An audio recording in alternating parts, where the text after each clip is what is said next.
Hi, everybody. My name is Boris Malyugin. I'm from Moscow, Russia, and I will be happy to share with you today some of my techniques that I use in patients with zonular deficiency and more specifically with zonular dialysis. I will be also happy to answer your questions. As you can see here, there is a variety of clinical cases with large zonular defects, and they usually present very significant challenges for every cataract surgeon, and they vary from more or less insignificant, like zonular weakness, towards the more significant when the lens is significantly displaced. And here's the list of the hereditary conditions leading to zonular deficiency, including Marfan, Weil-Marchesani syndromes, and some others. And also, we do have some risk factors associated with the acquired zonular pathology, such as trauma, including surgical, intraoperative trauma, previous eye surgery, some other comorbidities. We should be careful in assessing these cases quite carefully because we need to find out whether or not the lens is malpositioned. Sometimes it's possible to directly visualize the zonular defect.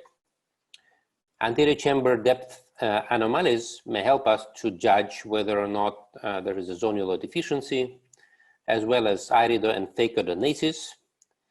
Sometimes it's possible to visualize vitreous in the anterior chamber and also pupil abnormalities. Before surgery, it's quite helpful to understand the significance of the zonulopathy. Extent of the zonular dialysis can be judged in clocked hours, and that may help you to build your proper surgical plan. And also you have to assess the condition of the zonules that were not directly ruptured, but may be weakened during the course of the disease. And also we need to find out the localization of the zonular weakness. Anterior segmentosity might be quite helpful. As you can see here, there is anomaly of the iris. And this portion of the iris is lifted because it's pushed from behind by the dislocated lens. And sometimes it can be pushed from behind by vitreous, specifically in traumatic cases. Ultrasonic biomicroscopy may also help us to define the reasons for dislocations, such as stretched zonules, such as localized zonular defects. And also we can observe hyperprolate anterior lens surface, which is a good indicator of zonular weakness and deficiency. Intraoperative examination may also be quite helpful. When you see that the lens is not very stable, it's a good idea to find out the reason by retracting the iris and examining this area of the possible zonular defect. And also you can assess the mobility of the lens by pushing on the lens by the instrument. Intraoperative examination, as shown on that case, may also be very helpful with external compression. So external compression sometimes quite helpful in assessing the zonular weakness before you actually start doing any kind of surgery. So you can be prepared and have proper measures and proper instrumentation and lenses. There are several surgical challenges in these cases, as shown here. And my question would be for you. So what are the substances that may help you to visualize vitreous strands located in the anterior chamber? These are trypan blue, indocyanine green, triamcinolone acetonide, or prednisolone acetone. I think the majority of the people who responded 78% did it well. However, there is still a little bit of confusion whether or not the dyes that we are using usually for staining the capsule may help us in staining the vitreous body, such as trypan blue or indoxinin green. And obviously the question here is that triamcinolone acetonide is the best solution to help us in visualizing the vitreous. Here is the anterior vitrectomy. And you see that the vitreous strands are located in the anterior chamber, and there is some vitreous there, and I'm injecting triamcinolone acetonide into the anterior chamber. Usually you need to wash out the excessive amount of triamcinolone in order to leave only the stained portion of the vitreous in the anterior chamber, and as soon as it is done, so you actually can really visualize previously invisible vitreous in the chamber. Anterior vitrectomy can be done not only with the vitrectomy probe, like in that case, there is a single strand of vitreous that is coming from the area of the zonular defect. So basically you have to be careful not to aspirate it into the ultrasonic needle, and then you can utilize 25 gauge scissors in order to cut this single vitreous strand, and that will help you to complete the case successfully without the need of any kind of vitrectomy.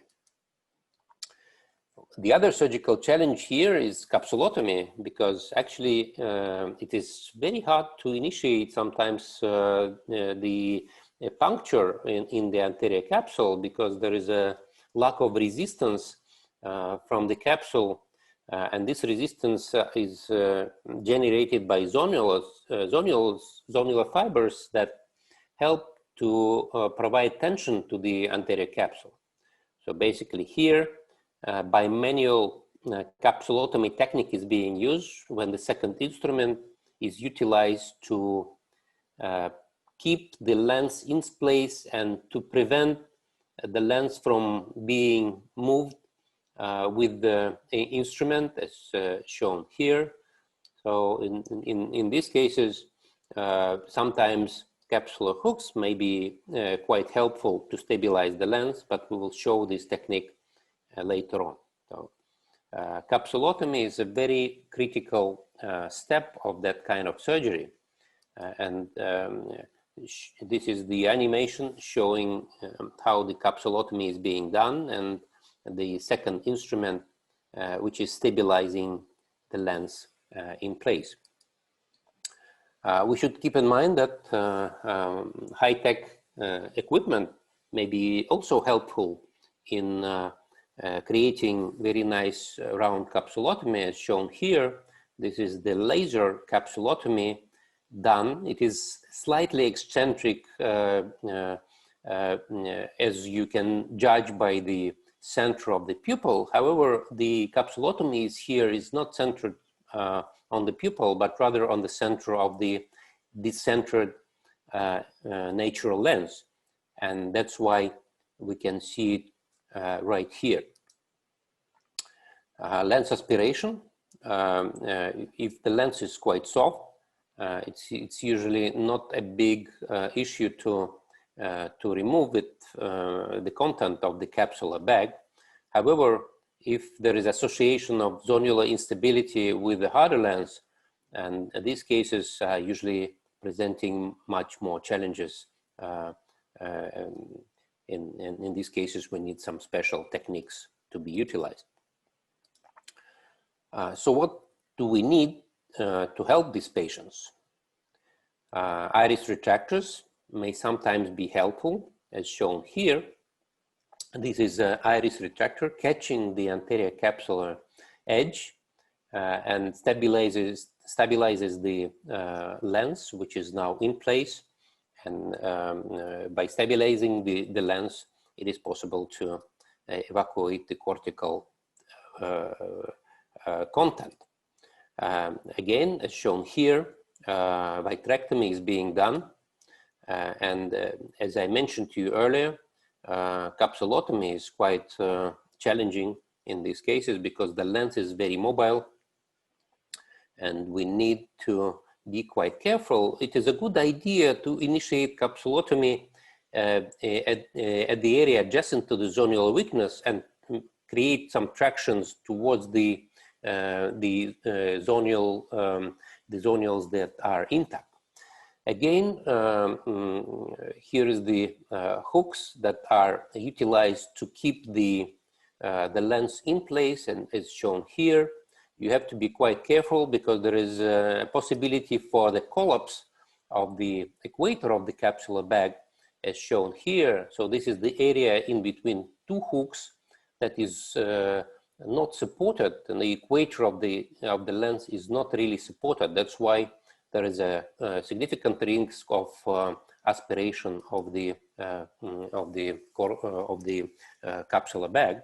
That's why capsule retractors are quite useful, because as shown here, they are having elongated fixation elements that rest on the equator of the capsular bag and help you to stabilize the capsular bag more effectively. This is a double threaded design of the CTR that helps you to avoid rotation. They are a little bit more bulky than the regular iris hooks that we get used to expand the pupil. So they require a little bit of more extensive manipulations in order to implant and to remove it from the eye. In cases when there is a insufficient mydriasis associated with the zonular weakness, it is possible to simultaneously expand the pupil and catch the edge of the capsule with these capsular expanders, and then suspend the lens by fixating it to the limbal area. Here is the clinical case. During capsulotomy, it's possible to judge the weakness of the zonules. Actually, from the first puncture of the zonules, you can see how the lens is mobile and whether or not you will be having difficulties. So if you see radial folds on the anterior capsule, that may bring you the idea that there is a significant zonular weakness.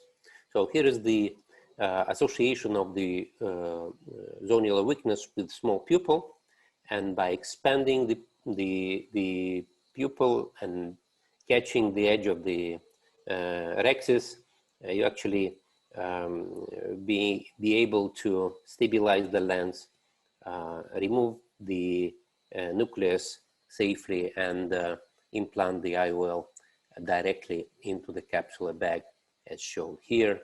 And this is evacuation of the cortical material. Lens is in place, and what we'll be doing now is just removing these hooks, and this is done quite gently in order to avoid trauma to the endothelium, which may be caused by these elongated elements of the hooks if you will manipulate them not very carefully. Capsular tension rings are very helpful in expanding the equator of the capsular bag by providing tension and by redistributing the forces that caused on the equator of the capsular bag and helping the residual zonular apparatus to work properly. So my second question to you is, in which of the following cases you will consider suturing CTR to the scleral wall? First, if the zonular defect is extending from 0 to 30 degrees. Second, when the zonular defect is from 30 to 60 degrees. Third, when the zonular defect is from 60 to 90 degrees. And the fourth option, when the zonular defect is exceeding 90 degrees. So most of the respondents consider suturing CTR in patients when the zonular defect is extending 3 clock hours, which is right. However, it sometimes can be considered even in the smaller zonular defects, depending on the health, on the status of the residual zonular apparatus. So these are different CTRs. Classical one, designed first by Hara, then Sioni CTR, which is designed for scleral suturing. And we have a lot of evidences in the literature that suturing the CTR to the scleral wall is a very helpful technique that can help us to manage patients with subluxated lenses as having the reason of hereditary conditions, such as in this paper by Vasavada. You see that there is a fixation element of the CTR going out of the capsular bag, outside of the bag, and it is sutured to the sclera by the 9-0 polypropylene suture. So our idea was to a little bit modify the CTR designed by Sioni, because with the Sioni CTR, it's quite not so easy when you try to inject the ring, because you see that this is the portion of the ring that hits the equator of the capsular bag under the right angle when you try to inject the CTR in place. So our design modification was actually quite simple, and getting rid of that portion of the CTR that makes the ring completely retractable inside the injector tube, as shown here. That makes the passage of the CTR into the capsular bag quite easy and not traumatic. And this is the animation showing how the 9-0 polypropylene is attached to the eyelet of CTR with a co-hitch type suture. And then the ring is injected into the capsular bag. The fixation element is repositioned on top of the anterior capsule, and the needle is passed through the ciliary sulcus in order to fixate CTR to the sclera, as shown here.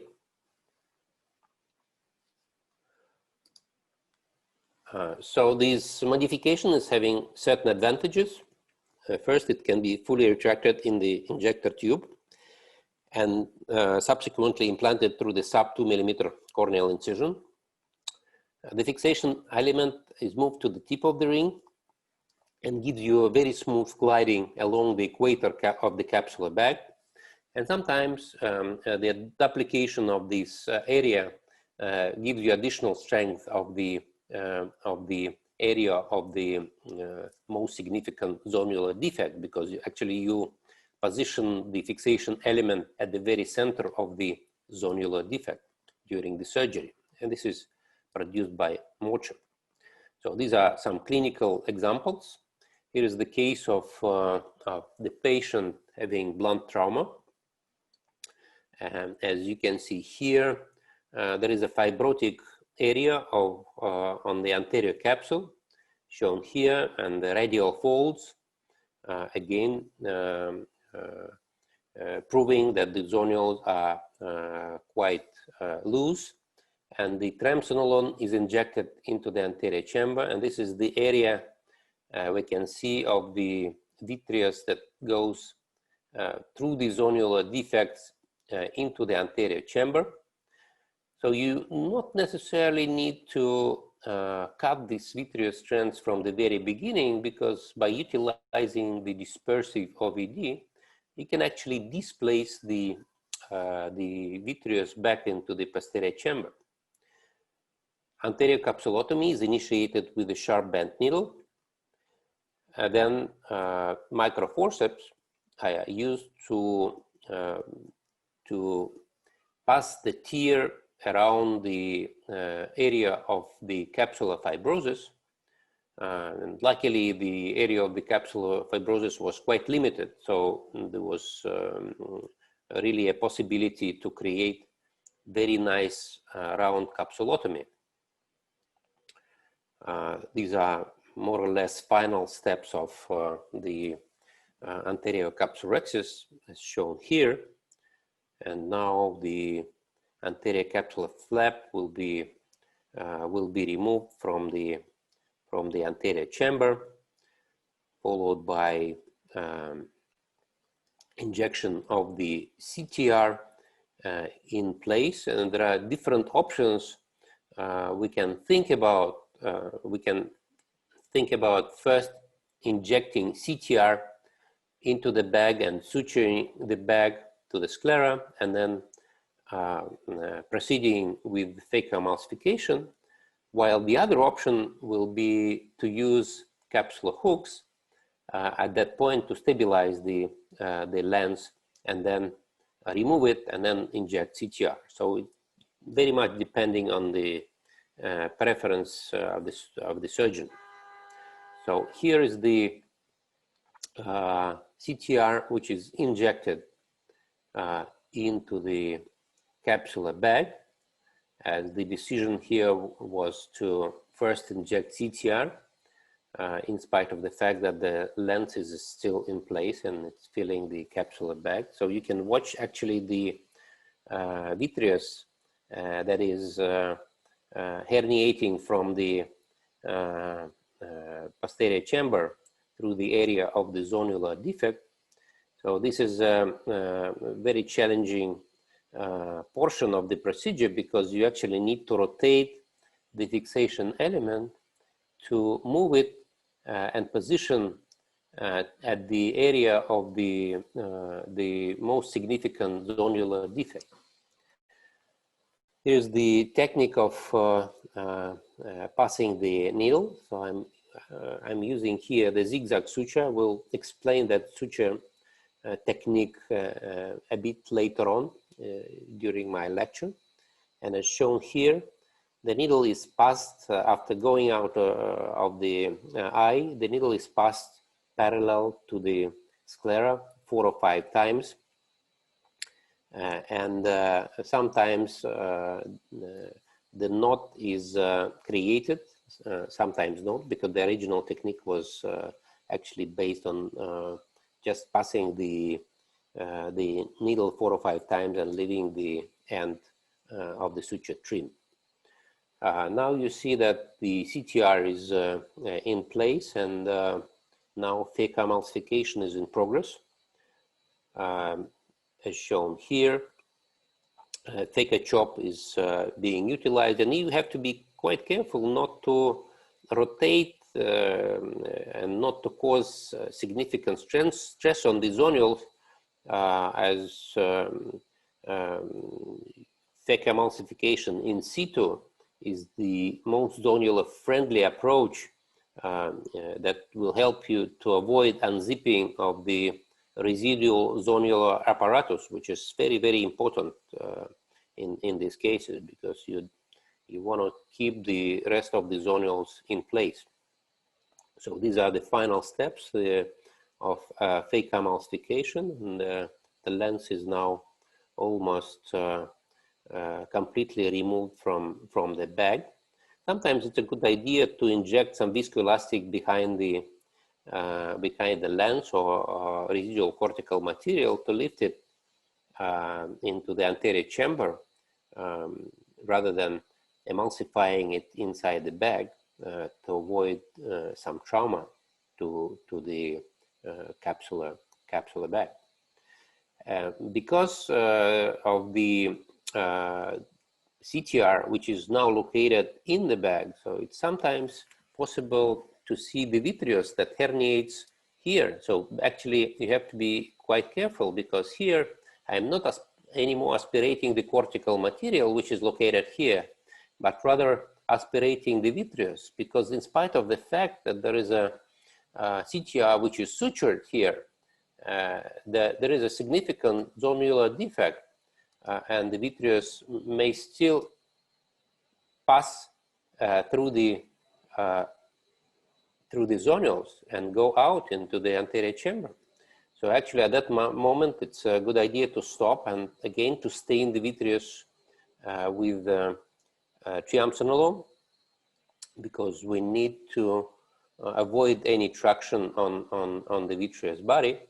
And we see that there is a relatively small vitreous amount that is located in the chamber. So it's again possible to reposition this vitreous back into the posterior chamber, implant the IOL as shown here, and you have to be quite careful, and you watch carefully here, and you can see that sometimes vitreous is going backwards with the manipulation, so you have to be quite careful not to cause a lot of stress on the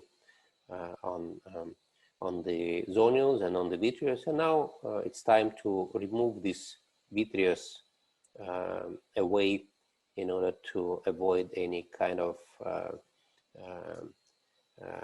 incarceration of the vitreous body in the wound. So here, this is the end of that case. There are different clinical cases shown here. This is a giant iridodialysis associated with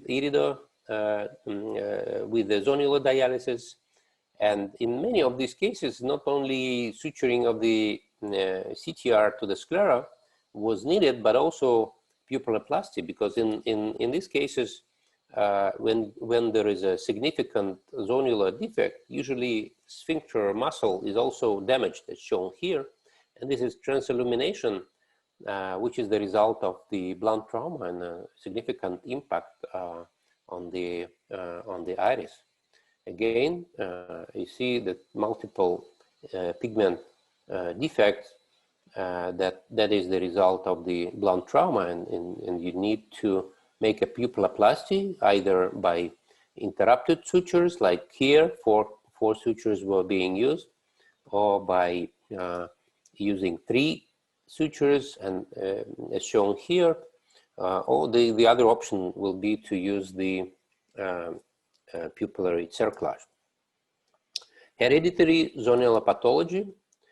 Usually in these cases, the capsules and capsular bags are more elastic and more resistant to any kind of surgical trauma, as shown here. Again, as soon as I was trying to inject some mydriatic in the anterior chamber, there was some vitreous present. You have to be quite careful not to cause any stress, and you need to stain this vitreous. This is the area of the vitreous going into the anterior chamber, and we can visualize it quite easy, and it is possible to sequester this vitreous with dispersive viscoelastic in order to avoid any excessive vitreous to go out. And at that particular moment, it is a good idea to make the dry vitrectomy. Dry vitrectomy is done without irrigating the anterior chamber, and it helps you to avoid hydration of the residual vitreous. That is a very useful technique in order to avoid the significant amount of vitrectomy. Sometimes scissors vitrectomy can be done, helping you to avoid a lot of manipulations. And in that case, the pupil was not big enough. That's why the idea was to implant the pupil expansion device in order to have a good access to the anterior capsule. And also, while implanting the pupil expander, it is possible to visualize the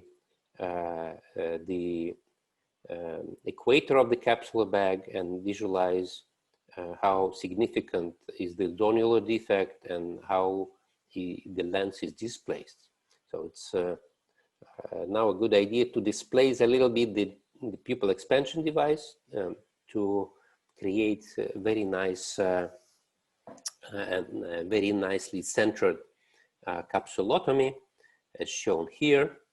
And this is the sharp bent needle, which I'm using now to create this capsulotomy. And after initiating the capsulorhexis, micro forceps are being used to continue with creating this tear. And this is a time when the capsular hooks might be helpful, because you need to stabilize the lens, and the capsular hooks is introduced into the capsular bag. You don't have to overextend the capsule significantly in order to avoid the radialization of tear. So you have to be quite gentle. However, as soon as the capsular bag is repositioned, then you actually may go on and complete the capsulotomy. Sometimes it's a good idea to displace the pupil expander in order to pass the tear around and then finish it right near the capsular hook. So other than that, the procedure was more or less similar to the previous one that I showed you. So we also should be quite careful when we are dealing with patients having weakened zonular apparatus, as shown here. This is a patient having pseudo-exfoliative syndrome, and you see that the capsulorhexis was initiated by the forceps, and the lens is being fragmented with the faker chop technique, and usually combination of the horizontal and vertical chop is quite helpful in small pupil cases, because you don't want to go behind the iris and you want to visualize all what is happening. And see what's going here, blind aspiration maneuver in the area behind the iris, so actually resulted in unzipping of the zonule. So there is a zonular defect which should be repaired for sure. So it should be recognized properly, and you have to stop aspiration of the residual cortical material, and you need to reposition the capsule, the equator of the capsular bag, with the help of viscoelastic bag. And then it's a good idea to inject the capsular tensioning in order to restore the equatorial contour of the capsular bag. You have to be sure that you're injecting it directly into the capsular bag, not into the sulcus, which is sometimes challenging because of the smaller pupil. So this is another clinical case. In this patient, the pupil is rather good. However, during irrigation aspiration, there was a suspicion of the zonular dialysis, as shown here. There is some equatorial cortical material is located here. So that was a not very pleasant surprise.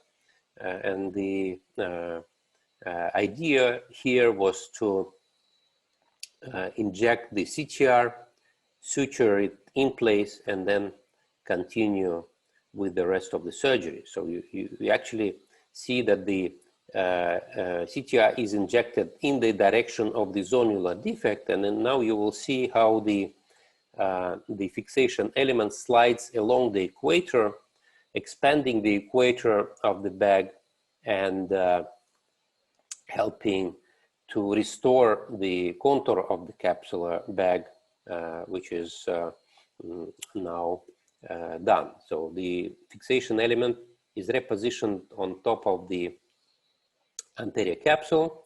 You need to rotate the CTR to position the fixation element at the very center of the zonular defect, as shown here. And this is the suture that is passed through the ciliary sulcus outside of the sclera and then fixated to the sclera in a zigzag manner. So there are some other devices that should be mentioned and that can be used for supporting of the capsular bag. This is Ahmed capsular tension segment, which is the portion of the CTR with the fixation element, as shown here. It is sutured through the eyelet and can cause equatorial support, localized equatorial support to the capsular bag. This is another useful device, which is more or less half of the CTR with the two eyelets that may help you to, again, to restore the localized area of the zonular defect.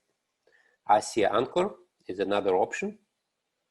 There are, this is the older version. There is a newest one that is available in some countries, and it's also a good idea to combine this device with CTR, because it's a good idea not only to support the area of the zonular defect, but also support the full equator of the capsular bag. This is another device which was designed by Dr. Sergeyenko from Ukraine. This is an M-shaped device, and this area goes out of the bag, and it is designed to be sutured to the sclera. Another option is Yaguchi-Kazava capsular hooks. It also can be used to permanently fixate the bag to the scleral wall. This is another option that is designed by me. This is the capsular hook or anchor, as shown here. We call it anchor because it's very much similar to the marine anchor, and this fixation element is used to fixate the device to the sclera, and again cause the localized support to the area of the missing zonules, as shown here. The bag is centered and IOL is implanted into the bag, and as you can see here, there was a CTR also used in that particular case. If there is no support to the capsular bag, so you may consider utilizing scleral flaps and passing the suture and then fixating the IOL to the scleral wall, as shown here. This is a very classical technique that was described by Malbran, Lewis, and Girard, utilizing the polypropylene suture that passes through the scleral wall. You see how one needle goes into the another needle, both externalized from the eye. And now the loop of the suture will be created by catching this suture with a hook, and then the ends of the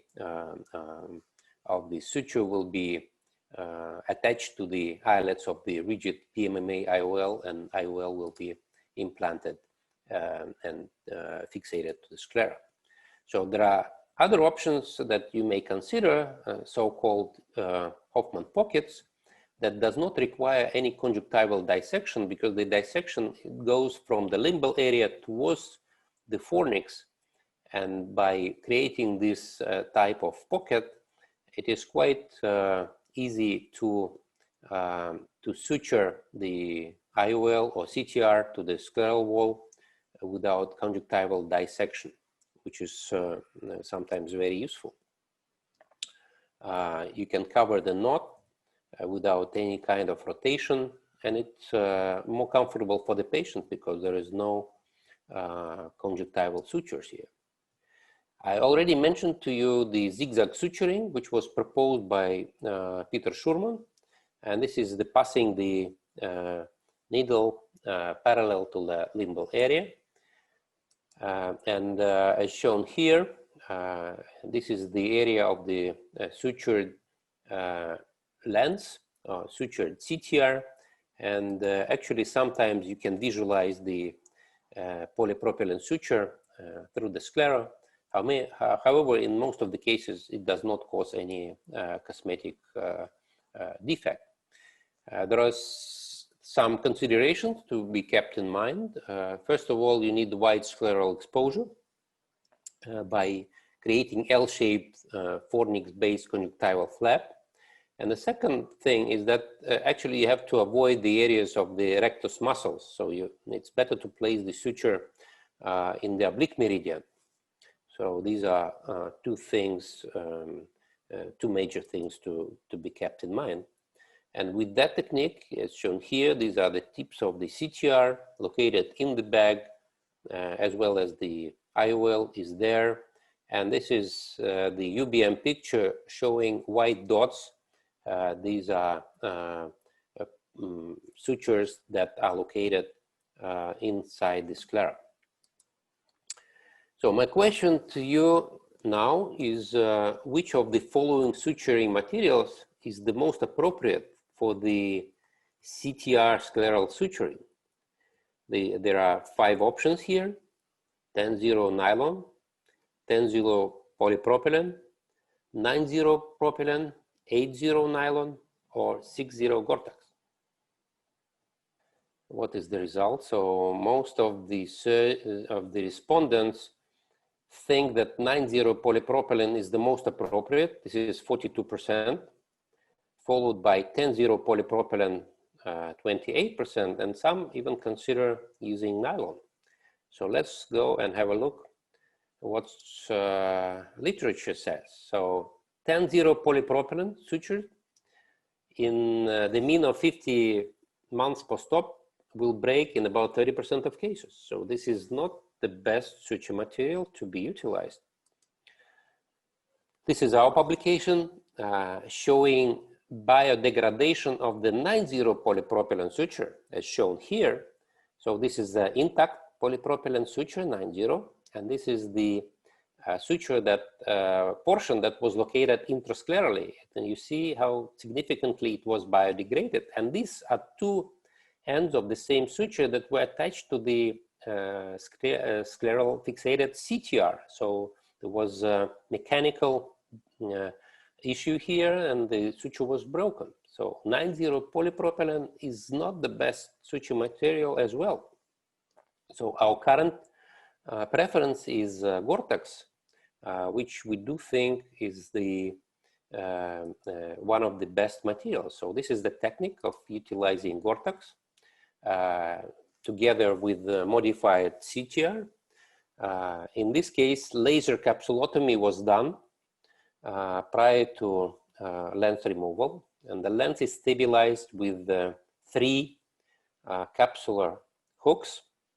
As shown here, the nucleus is rather dense here, so it needs some efforts to remove this suture. And again, I'm injecting a little bit of viscoelastic because you, as I mentioned to you before, you have to be quite careful.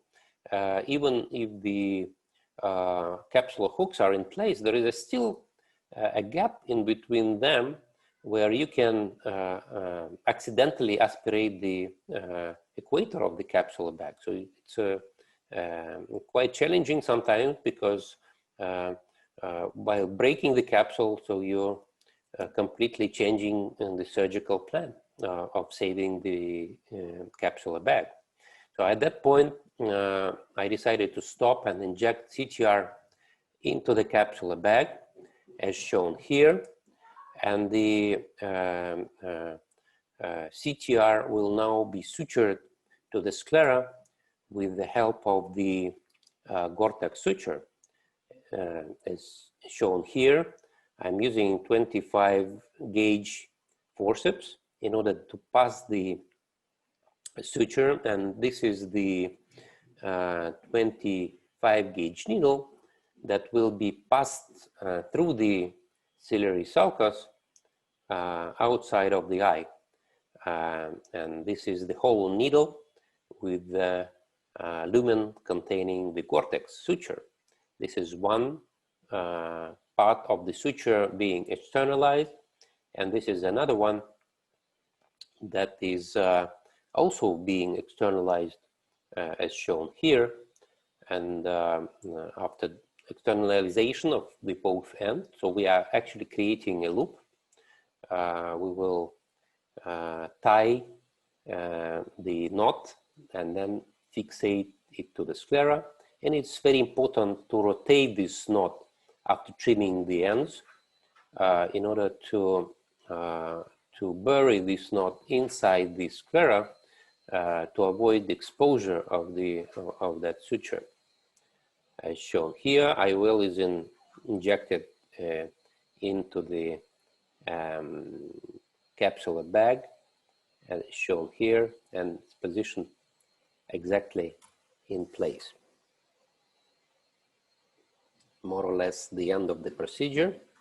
And it's again very important to mention to bury the knot inside the sclera in order to avoid exposure in the late postoperative period.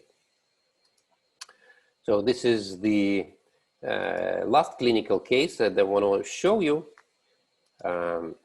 This is showing the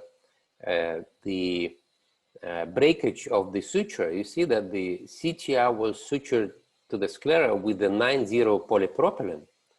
However, 9-0 was broken, and this happened 5 years postoperatively. So I'm removing this old 9-0 polypropylene suture because it's not holding the CTR in place anymore.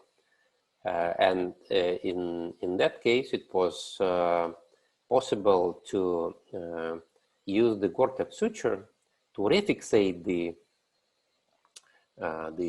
CTR to the sclera. And again, I'm using two 25 gauge forceps to pass the Gore-Tex suture through the eyelet of the CTR, which is now located outside of the bag. It's sometimes not so easy because the suture is quite pliable. So it was needed to repeat this maneuver several times in order to be sure that it goes directly into the eyelet of the CTR. And now I'm catching the tip of that suture and retracting the thread. And in that case, I will be using 27 gauge needle, which is a little bit shorter than the 25. So that's why I will be using this short needle through this paracentesis, which is located 90 degrees to the area of the sclera where I want the suture to exit the eye, rather than 25 gauge needle, which I can pass through the whole anterior chamber. You see here, the suture goes out of the sclera, and I will be retrieving the suture here because again the needle is thinner, but it's shorter. So it's basically there is a need to pass both ends of the suture here.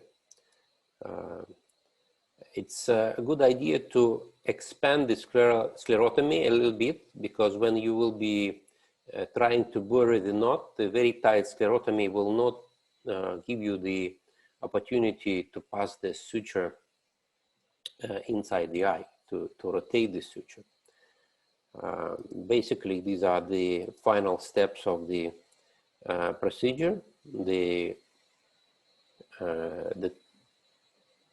tips of this suture are trimmed, and I will be using forceps and then sometimes spatula in order to pass this knot inside the eye to avoid exposure of this knot through the sclera. in the late postoperative period. I'm checking the stability of the of this sutured CTR IOL capsule back complex, and it was quite okay. So my conclusions, that severe zonular deficiency presents one of the major challenges for the cataract surgeon. The successful management of this condition is based on careful preoperative planning and utilization of adequate surgical techniques and instrumentation. And obviously, the best results can be achieved with the devices allowing to simultaneously restore the lens equator circular shape and creating the synthetic zonular apparatus. And I thank you very much for your kind attention. So we have a couple of questions here, and I will try to answer them one by one. First is, what are the best techniques that I use to detect zonular weakness preoperatively? So there are no surprises in the operating room. Obviously, we should keep in mind different visualization techniques, such as classical one biomicroscopy, because irregularities of the anterior chamber may help us to judge whether or not there is a zonular weakness. OCT may be also helpful. However, to my experience, the best is the ultrasonic biomicroscopy, because it helps you to visualize what's happening behind the iris and to visualize the zonular apparatus, which is sometimes very, very important to understand how severely the zonules are affected. How many clock hours of detected zonal weakness should be referred to a retina surgeon by beginning on intermediate cataract surgeon? I think I will be recommending to think about, for the younger surgeons, to think about the threshold of 60 degrees or 2 clock hours to be more or less acceptable, because you actually can utilize conventional CTR. Something that is closer to 90 degrees might be more challenging, and it should be referred either to an experienced surgeon or sometimes to the vitreoretinal colleague. The other question: how does zonular weakness affect your biometry, IOL planning, and IOL choice? Whether or not it's a good idea to use multifocal or toric IOL. Basically, optical biometry is not very much affected by lens malpositioning. However, when we are thinking about the IOL, I will not recommend using multifocal lenses in this case. In general, toric lenses are also not recommended in zonular weakness and deficiency, specifically the extensive one, because sometimes, such as in pseudo-exfoliative syndrome, this is a progressive condition, and progressive condition that may worsen within years. So there is a significant concern about the stability of the implant if the CTI is not sutured to the sclera. The next question is, if there is no vitrectomy probe, how we will stabilize the vitreous, and how we will do IOL implantation. So it's quite challenging. I think vitrectomy probe should be always in our surgical armamentarium, because sponge vitrectomy or wet cell vitrectomy is not really sufficient enough to help us when there is a massive vitreous loss. So that's basically, I think there is a need for that equipment in every operating room. You should not start the surgery if there is no such kind of equipment, especially when you anticipate the zonular weakness.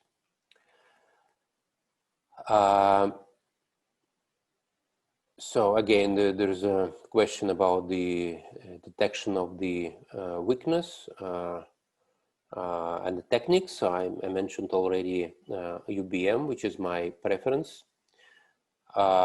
Should you do hydrodissection prior to placing capsule retractors in the anterior capsule? No, I will not recommending hydrodissection before you place capsule retractors. And the reason with hydrodissection, you're losing visualization and you are having difficulties to find the edge of the capsular bag in that case.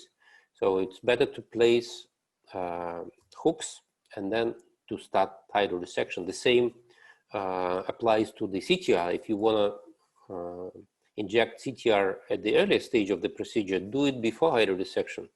Otherwise, it's quite tricky to visualize the edge of the capsule, which is very important because you need to be sure that you go directly into the capsular bag. What should we do if after placing CTR we have a complication like posterior capsule rent? Should we just leave the CTR? Do we have to explant it? Can we place 3-piece IOL in the sulcus if the condition happens? Thank you so much. So it depends very much on the extent of the posterior capsular defect, because sometimes very small defects, usually that occurs during irrigation aspiration, when you aspirate the capsule into the aspiration needle, it can be converted into the posterior capsulorhexis. I did it many times and it's quite helpful. In that case, the CTR may stay. However, if there is a significant zonular defect, there is a high risk that the CTR will be dislocated into the vitreous cavity. You should consider removing it from the eye, although that might be quite challenging, specifically in patients with not perfect mydriasis. So that's why some surgeons proposed attaching 10-0 polypropylene suture to the eyelet of the CTR prior to implantation. Specifically, that may help in patients with very unstable zonules, when you're not sure that you can save the capsular bag. So by having the safety suture might be a good idea in order to be able to retrieve the CTR quite easily when it is supported or attached to the suture.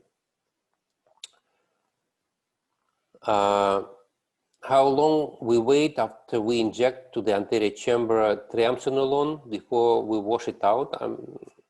I do it immediately because there is an immediate staining. So as soon as you inject, you place the syringe with the triamcinolone, you take the syringe with BSS, and you immediately start washing it out. So there is no need to wait. The next one, in cases with vitreous prolapse, do you suture the wound at the end of the case? What about the pediatric cases like Marfan's? What type of surgery do you recommend? In many of my cases, I do like to suture the wound at the end of the case, and that's specifically true for pediatric cases, because in these patients, I do like to suture all my wounds because it's sometimes not very predictable. Kids may rub the eye, and that may happen. So the loss of the self-sealing properties of the wound. So basically, I want to be absolutely sure that at the end of the surgery, my eye is firm, the eye of the patient is firm, and there is no leakage. If I have any doubt I do not hesitate to place the suture. Can you use iris hooks in the capsule if you don't have capsule hooks? I know many surgeons doing that. However, you can do it only if you don't have capsule hooks, because basically it's a little bit risky technique, because when you extend the capsular hooks too much, so it's a very significant risk of tearing the capsule. And also you don't have support of the equator of the capsular bag. So you can easily aspirate the equator of the bag because the zonules are loose, and they can easily go to the center of the bag. So basically it's a risky technique. The next question is, in mature intumescent cataract with zonular dialysis, do you suggest linear capsulotomy or can opening capsulotomy or instead of CCC? So this question relates on what technique do you of cataract extraction you are planning to use. If you are thinking about fake emulsification, obviously it's not possible to proceed with can opening capsulotomy or linear capsulotomy, because you cannot suspend the capsular bag with the iris hooks. However, if you consider using small incision cataract surgery, that might be another issue, and you can try the other type of capsulotomy, and sometimes that may work with very, very hard and brown and white cataracts. Can the orientation of IOL haptic help stabilize the area of the capsular loss? Or should we avoid excessive IOL rotation in the bag when there is a zonular loss? I think that the best answer to that question is that we should rather stabilize the areas of the zonular loss by implanting conventional CTR rather than by haptical element of the IOL. However, if the CTR is not available for whatever reason, it might be a good idea to try to use 3-piece IOL and orient the haptical element directing to the area of the zonular defect. Although if the defect is very long, it's sometimes not so easy to reposition the equator of the capsule bag. So my preference will be definitely CTR.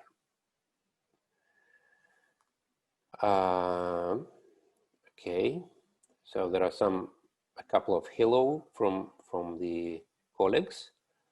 At which stage of phaco would you recommend to insert the CTR? There is a very nice wording that you have to inject CTR as late as possible, but as early as you need it. So the meaning of that wording is that you want to implant the CTR when the capsular bag is completely free from the cortical material, because in that case there is no compression of the cortical material towards the equator of the capsular bag, and you don't have any difficulties in removing the residual cortical material.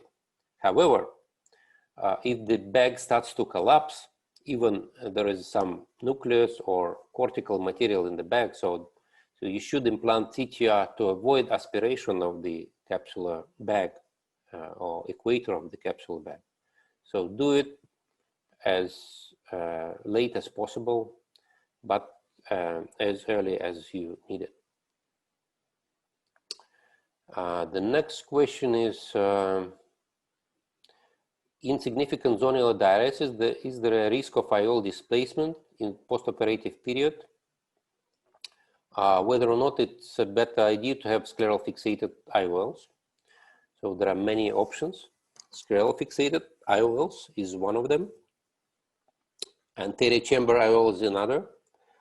Iris fixation is the third option with the sutures or iris claw. So I think these are all alternatives.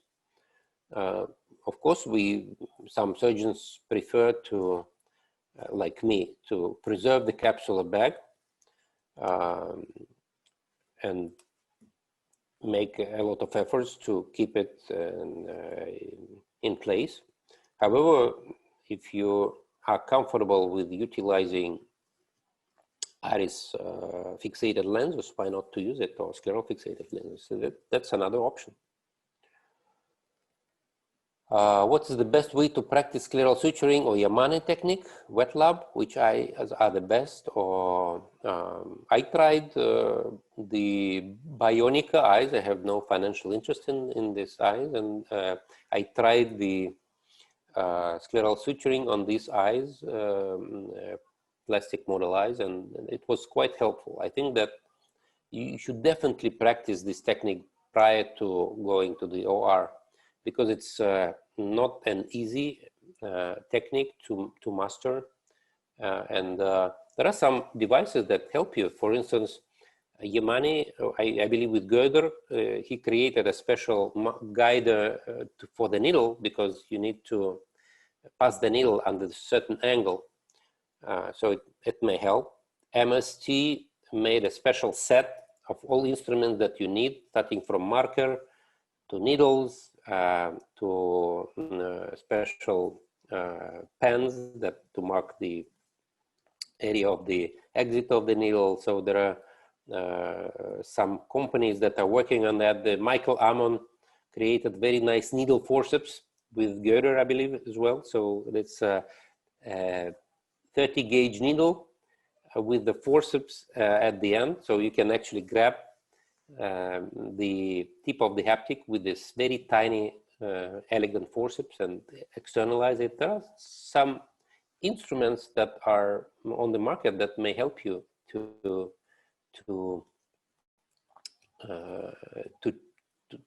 use in this to conquer these challenging cases.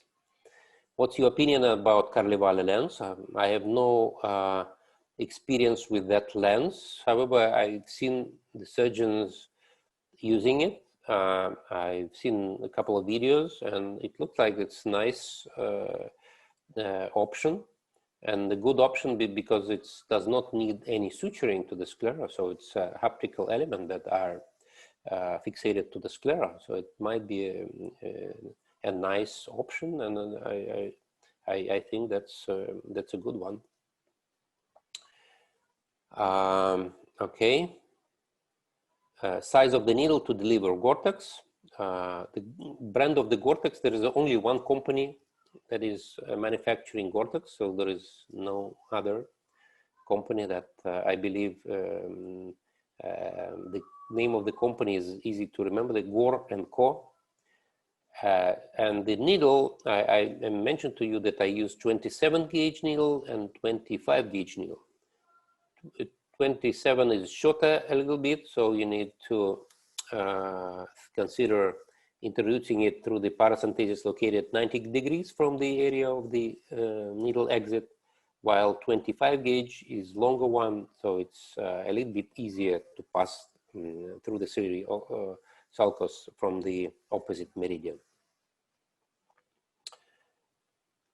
Okay.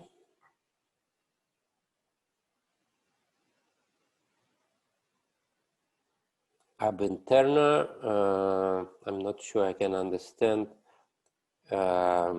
Cortex is a little bit too thick. Yes, it's thicker, but what is good with Gore-Tex, it's not absorbable. So that's that is the major advantages of that of the suture.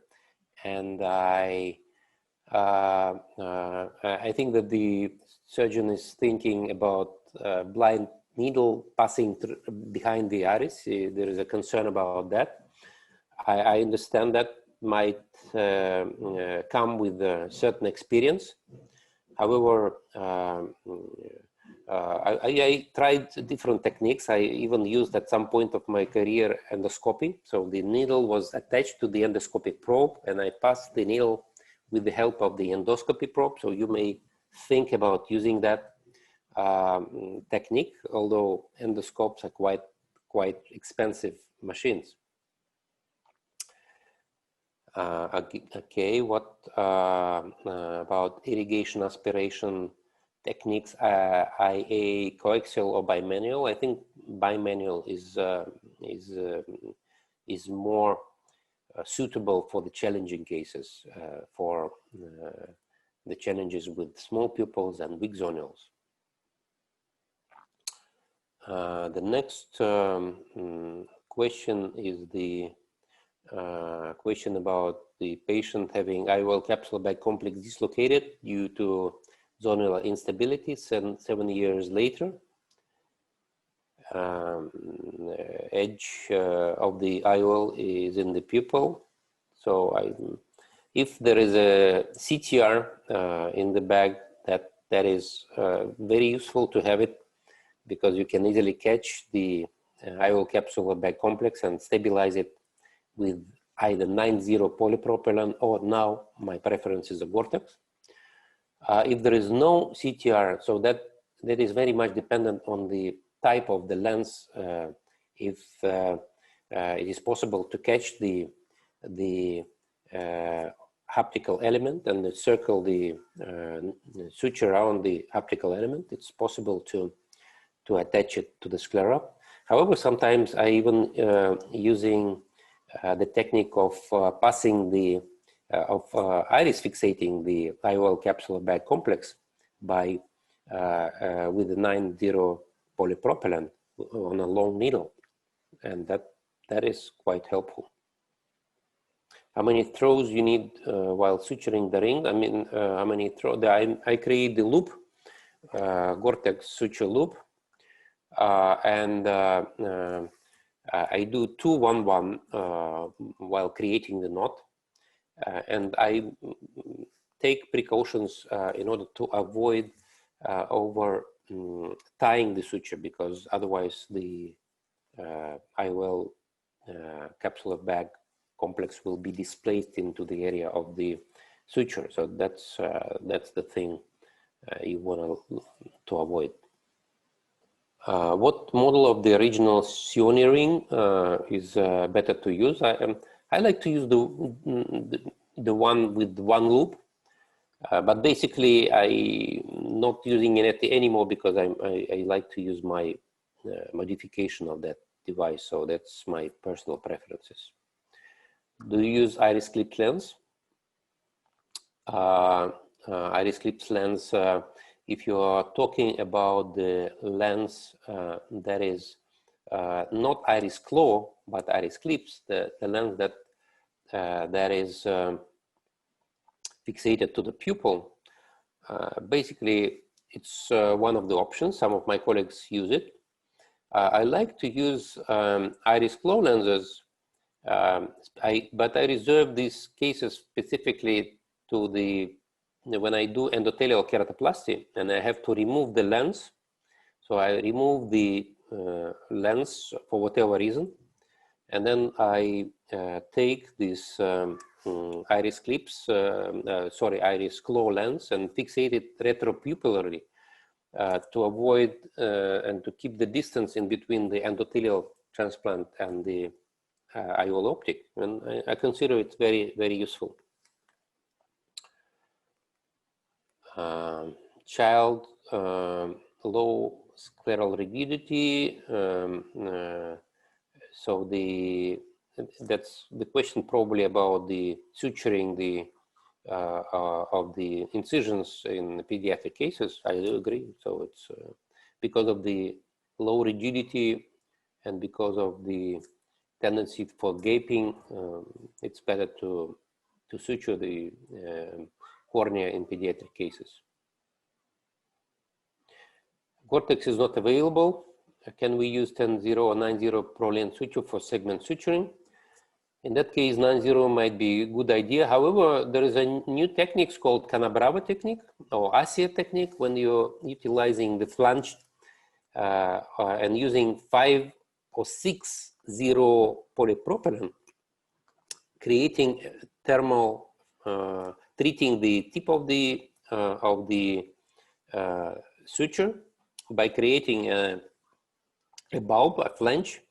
And it's quite an interesting technique. You may have a look at the internet about this type of suturing, and I think it's a good option to consider if you don't have Gore-Tex. What type of needle of the polypropylene suture? I'm utilizing the 13 millimeter, used to utilize 13 millimeter polypropylene needle. So it's the type of that suture. It's actually in my lecture. You can see on the slide, there is a picture of that 90 polypropylene from Mani that I was using for many years. Is there a technique in rotating the CTR Sioni ring to avoid enlarging the zonular lysis? Oh yeah, sometimes it's quite challenging because when the zonular weakness is so pronounced, it's quite challenging to rotate the modified CTR or CTR. So in some of the cases, I used bimanual technique when I was sketching the fixation element with one forceps and then stabilizing the ring with the second instrument and trying kind of bimanual rotation and at the same time utilizing capsule hooks to stabilize the back. So it's when the zonular defect and the generalized zonular defect is not very pronounced, it's more or less okay. However, if it's a significant zonular defect, then that might be of a big challenge. In these cases, would anesthesia you prefer? Obviously peribulbar with block, because you cannot do that under topical. When did you start using Gore-Tex? I was start using Gore-Tex 3 years ago. As soon as I started to get my patients back with CTRs that were sutured to the sclera with 90 polypropylene that were broken. Okay, so what's the other proline? Yeah, we were discussing the flange. Yeah, 500 polypropylene with flange might be a good option to Gore-Tex, to replace Gore-Tex. How to manage the sutures of the CTR in case of scleromalacia? So if there is a scleromalacia, is it a secondary? It's around suture, or it's a kind of, primary case when there is a thin sclera? So if it's primary, so I will probably not like blue sclera, so I will probably not consider scleral suturing. If it's secondary, and so depending on what is the reason, is it autoimmune condition or it's inflammation? So basically, it depends on the reason for that condition.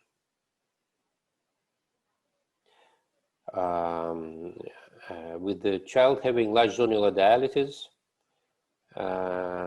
which is a better Sioni or scleral fixated IOL. I do like the Sioni or modified capsulotomy. That's my preference. Again, that's my personal preference. That's why I do like to recommend it. However, not all the surgeons are sharing my preference. That's for sure.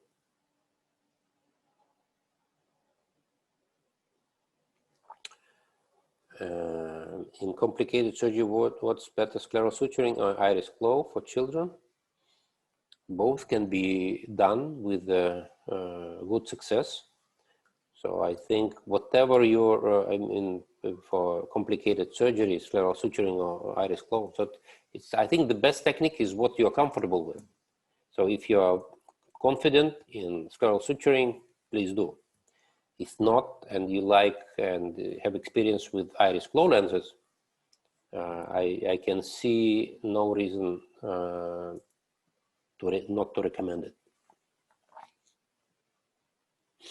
Is Gore-Tex suture advisable in kids? I think so. Yeah, I think so. Do you adjust your phaco settings when doing phaco in patients with zonular defect?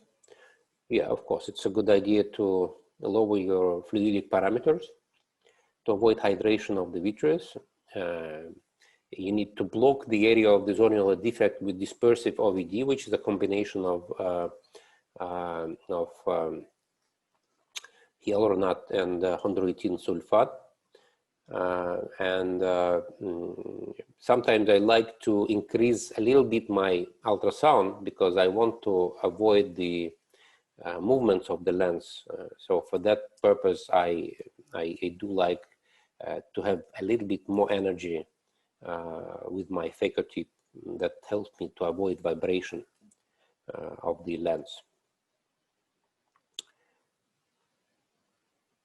Aphakia post-surgery, best method of implantation for an 18-year-old boy. I will go for scleral suturing. Scleral fixation of intrascleral haptic fixation with 3-piece IOL. I had recently the same case, and I think that's the best one. What about Yamani intrascleral fixation in children? I do not have experience with very young kids. So my lowest intrascleral fixation age is 16 years old after vitrectomy and lensectomy for Marfan. And that was a good success. So I'm not sure how that will be good with younger kids. We know that they may probably need some adjustment in the lens power. So I think maybe in younger patients, it's better to avoid intrascleral fixation, like 5, 6, 7 years old. It's better to use, if there is aphakia, to use aphakic contact lens to a certain age, let's say to 16, 18 years old, and then perform intrascleral fixation. So that when the eye will be grown enough and there will be no change in refraction. So because you will not be able to exchange this scleral fixated lens, or it will be very traumatic. How do you manage subluxated microsphere phakic lens? Again, it depends. Sometimes in patients with calabomatous, in lens calaboma, it's possible to remove it and to restore the equatorial contour of the bag. However, in some microspheraphakia, especially when the lens is very small and sometimes it's migrating from the posterior chamber to anterior chamber, so there is no other option as to make lensectomy. Whether or not I'm using, I always do dry vitrectomy. Not always, because, you know, especially when there is you have a 23 gauge vitrectomy, so with dispersive OVD such as visco, you may have some issues because sometimes the vitrectomy needle may be clogging. So you need to wash it repeatedly in order to keep the effectiveness of the vitrectomy. How long does Gore-Tex last? As far as I know, it does not biodegrade. There is no degradation of Gore-Tex known so far. Modified CTI available in India. I have no idea about, it is produced by Morture, but I don't know whether or not it is available in India. Most probably yes, but I don't know. Do you use human optics German lenses for such operations? Yes, the human optics have specific lens models that are having 3-piece models that are designed for sulcus fixation. So I had the experience with intrascleral fixation of the human optic lens. It's having silicon optical element and it works well. But I was not using it for any of the human optic lens for intracapsular fixation. That's not my lens preference currently. Thank you very much for your kind attention. I was glad to be with you today and to share with you some of my experience on my preferred techniques. Thank you.